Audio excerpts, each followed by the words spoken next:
عنوان: شاعر رسول صلی اللہ علیہ وآلہ وسلم حضرت حسان بن ثابت۔ حضرت حسان بن ثابت عرب کے مشہور ترین شعراء میں سے تھے۔ رسول اکرم صلی اللہ علیہ وآلہ وسلم کے قریبی صحابی ہونے کا شرف رکھتے تھے۔ آپ کی ولادت مدینہ منورہ یعنی یثرب اس وقت میں تقریباً 563 عیسوی میں ہوئی، یعنی حضور صلی اللہ علیہ وآلہ وسلم کی ولادت سے کچھ سال قبل۔ اسلام سے پہلے آپ عرب کے بڑے قبیلوں اور سرداروں کی مدح میں شاعری کیا کرتے تھے اور ان کے اشعار عربی دنیا میں بے حد مقبول تھے۔ فصاحت، بلاغت اور زبان پر قدرت کے باعث وہ شاعر اہل یثرب کے لقب سے بھی جانے جاتے تھے۔ جب اسلام کا نور چمکا تو حضرت حسان بن ثابت نے فوراً اسلام قبول کر لیا اور اپنی شاعری کو اسلام کی خدمت کے لیے وقف کر دیا۔ آپ کو نبی اکرم صلی اللہ علیہ وآلہ وسلم کا قریبی صحابی ہونے کا اعزاز حاصل ہوا اور خود رسول اللہ صلی اللہ علیہ وآلہ وسلم نے آپ کے لیے فرمایا، حسان تم کفار کے مقابلے میں ہماری طرف سے اشعار کہو، کیونکہ تمہارا کلام ان کے تیر سے زیادہ چبھتا ہے۔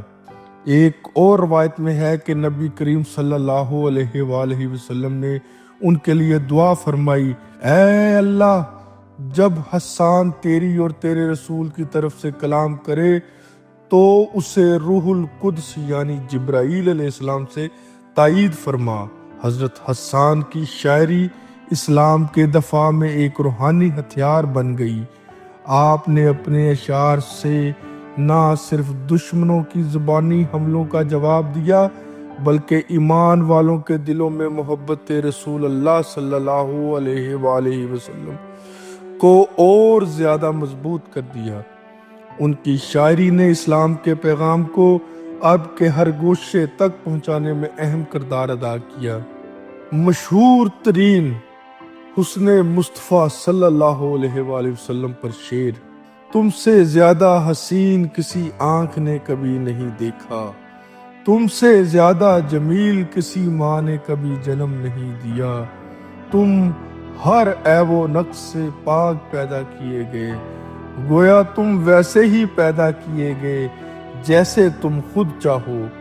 مدح رسالت میں ایک اور شعر: میری آنکھوں نے تم سے بہتر کسی کو نہیں دیکھا اور عورتوں نے تم سے بہتر کسی کو کبھی جنم نہیں دیا۔ شان نبوت پر ایک اور شعر کہتے ہوئے حسان فرماتے ہیں، آپ صلی اللہ علیہ وآلہ وسلم کے چہرہ انور پر نبوت کی مہر چمک رہی ہے، وہ مہر جو خود اللہ کی طرف سے ظاہر اور روشن ہے۔ نور رسالت پر کہا گیا حسان کا شعر: اللہ نے آپ کو تمام انسانوں میں بہترین بنا کر پیدا کیا، اے محمد صلی اللہ علیہ وآلہ وسلم، آپ کو آپ کے مرتبے کا حق عطا کیا گیا۔ دفاع نبوت میں کہا گیا شعر: تم نے محمد صلی اللہ علیہ وآلہ وسلم کی توہین کی تو میں نے جواب دیا اور اس جواب کا اجر اللہ کے پاس ہے۔ مدینہ اور رسول اللہ صلی اللہ علیہ وآلہ وسلم کی محبت میں شعر: میں محمد صلی اللہ علیہ وآلہ وسلم سے شدید محبت کرتا ہوں اور میرا دل ان کی محبت میں کبھی نرم نہیں پڑتا، کمزور نہیں ہوتا۔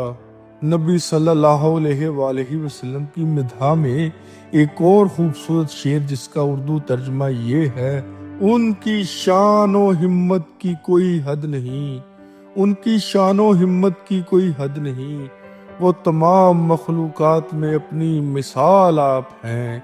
یہ تمام اشعار حضرت حسان بن ثابت کے ہیں، وہ صحابی جنہیں خود نبی اکرم صلی اللہ علیہ وآلہ وسلم نے فرمایا، اے اللہ، جب وہ میرے بارے میں شعر کہے تو اسے روح القدس سے مدد فرما۔ حسان بن ثابت کی وراثت اور اثرات: حضرت حسان نے تقریباً 120 سال کی عمر پائی۔ انہوں نے قبل اسلام دور نبوت کے زمانے کو اپنی آنکھوں سے دیکھا۔ ان کی شاعری نہ صرف ادبی لحاظ سے اعلیٰ مقام رکھتی ہے بلکہ روحانی طور پر بے مثال ہے۔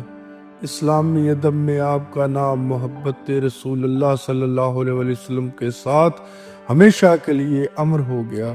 مدینے کی خاک میں وہ سو گئے مگر ان کے اشعار آج بھی مدینہ کی فضاؤں میں گونجتے محسوس ہوتے ہیں۔